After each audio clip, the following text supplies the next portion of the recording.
The sexual abuse that occurred inside Anna University turned out to be a huge issue in the state of Tamil Nadu since the beginning of 2025 as it occurred inside Anna University, a prominent university in Chennai where a student had gone ahead and said that when she was inside the campus around 8 p.m, an accused called Jnana Segaran entered the premises which is completely secure and he sexually abused her, threatened her and blackmailed her, and that turned out to be an issue as the opposition party immediately took this case and started questioning about the law and order situation in the state. Nearly after 90 days of investigation, the involvement of Madras High Court, the creation of a special investigation team with women officers, a 100-page charge sheet was filed against Jnana Segaran, and the investigation occurred inside this particular Madras High Court area where you have the Mahila Court, where Justice was the one who heard the case. And what happened is that on 28th of May, Jnana Segaran, the accused, was found guilty on all 11 charges, and today the verdict was pronounced in all the 11 charges separately. Years of punishment were given, which comes up to 30 years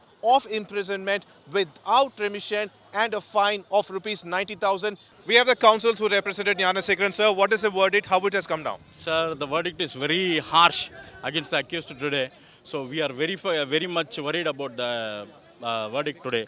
He has been convicted for more than 30 years, without a remission. See, that is a very serious point of view we have to take into consideration, because it is a very good case fit case for an appeal. So we'll be taking the procedures for appeal on behalf of the accused.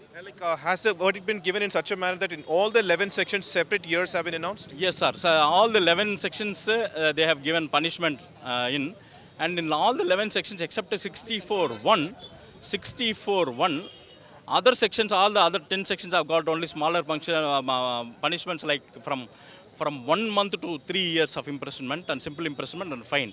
And now that 86 and 87 has got 87 only 10 years of imprisonment, as well as 76 one is 7 years imprisonment, and whereas 64 one is 30 years of imprisonment. Unlike this, unless for these sections, all other sections are minor sections, so there is possibility of our appeal getting through. You sought for leniency earlier, but the judges said no remission on these counts. Yes. Why? See, considering the veracity of the case as well as the seriousness of the offence, the court has considered that this case should be a fit and most prominent, rarest of the rarest cases. So they have fixed the punishment in such a way. What about the appeal, sir? We'll be appealing it very soon after getting the documents from the court. Jnana Segaran earlier had sought leniency, claiming that he has an elderly ill parent and a child, but nothing has been taken here into consideration here, as this case is supposed to be made as an important case to make sure that no such incidents of crime occurs in the future, and that is why Jnana Segaran has been found guilty and 90,000 has been issued as fine, and also 30 years of imprisonment without remission. With Divyan, Pramod Madhav, for NG Today.